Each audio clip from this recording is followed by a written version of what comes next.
حضرت عمر فرماتے ہیں میں نے بڑی مشکل سے ایک گھر تلاش کیا جس میں بوڑھی رہا کرتی تھی، شوہر کا انتقال ہو گیا تھا، اس کی اولاد کوئی نہیں، 85 سال 90 سال کے قریب بوڑھی کی عمر، تنہا رہتی تھی اور اتنی کمزور ہو گئی تھی کہ گھر کے کام کاج بھی نہیں کر سکتی تھی۔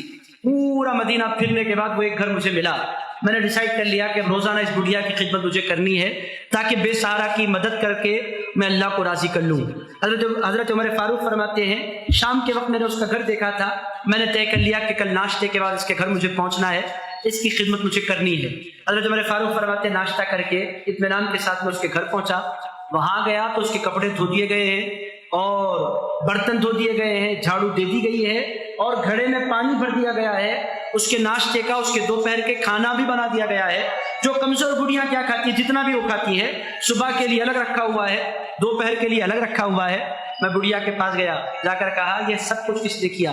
اس نے کہا میں نہیں جانتی کون ہے، مگر کئی سال سے وہ بڑی پابندی کے ساتھ آتے ہیں، روزانہ یہ خدمت انجام دے کے چلے جاتے ہیں۔ حضرت عمر فاروق نے فرمایا کوئی انتہائی ٹیلنٹڈ بندے معلوم ہوتے ہیں، ان کو تو مجھے پکڑنا ہے۔ حضرت عمر فاروق نے فرمایا مجھ سے زیادہ عقل مند اور مجھ سے زیادہ ڈیوٹی کا جذبہ آخر ہے تو کس کے پاس؟ مجھ سے پہلے کون پہنچے؟ فرمانے لگے کل فجر کی نماز اور اشراق پڑھتے ہی پہنچ جانا چاہیے۔ اشراق پڑھ کے پہنچے، ان کو بھنک لگ گئی تھی، آج اشراق سے پہلے ہی سارا کام کاج ہو گیا تھا۔ انہوں نے فرمایا یہ تو بہت تیز معلوم ہوتے ہیں، اشراق چھوڑو ایک دن فجر کے بعد پہنچو، فجر کے بعد پہنچے تو بھی سارا کام کاج ہو گیا ہے، برتن دھو دیے گئے ہیں، غذا بنا دی گئی ہے اور جھاڑو دے دی گئی ہے، گھڑا بھر دیا گیا ہے، پوری خدمت خاتون بوڑھیا کی۔ انہوں نے کہا یہ عجیب ہے، تماشا سمجھ میں نہیں آ رہا۔ فرمانے لگے کام کرو فجر سے پہلے آؤ، آج فجر سے پہلے پہنچے تو بھی سارا کام ہو گیا۔ انہوں نے کہا یہ بڑے تیز معلوم ہوتے ہیں، مگر میرا نام بھی فاروق ہے، میں جب کسی کے پیچھے لگتا ہوں تو اتنی آسانی سے نہیں چھوڑتا۔ عمر فاروق مجھے کہتے میرا جاسوسی باضابطہ نظام ہے، میں کیسے چھوڑوں؟ فرمانے لگے آج رات عشاء کی نماز کے بعد آتا ہوں، چھپ کر بیٹھتا ہوں، کون آتے ہیں کب کرتے ہیں کیا کرتے ہیں ذرا دیکھیں گے۔ چھپ کر بیٹھ گئے۔ ارشاد فرماتے ہیں رات کا خوب اندھیرا چھایا ہوا تھا، ہمارے زمانے کے 2-2:30 بجے ہوں گے۔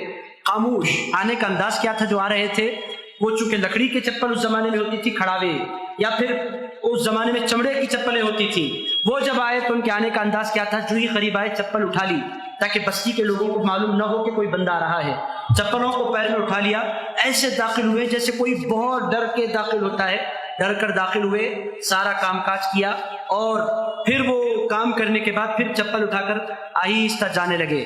حضرت عمر فاروق نے فرمایا صبح ہونے والی ہے اور روشن اجالا نکلنے والا ہے، صبح صادق ہو گئی ہے، اے جانے والے اللہ کے لیے رک جاؤ۔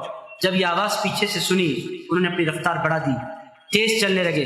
حضرت عمر فاروق نے فرمایا اے ابو بکر بھاگنے کی کوشش نہ کرو، آپ کے پیچھے عمر کھڑا ہے اور آپ اچھی طرح جانتے ہیں عمر کے ہاتھ سے بچ کر کوئی جا نہیں سکتا۔ حضرت ابو بکر صدیق رکے۔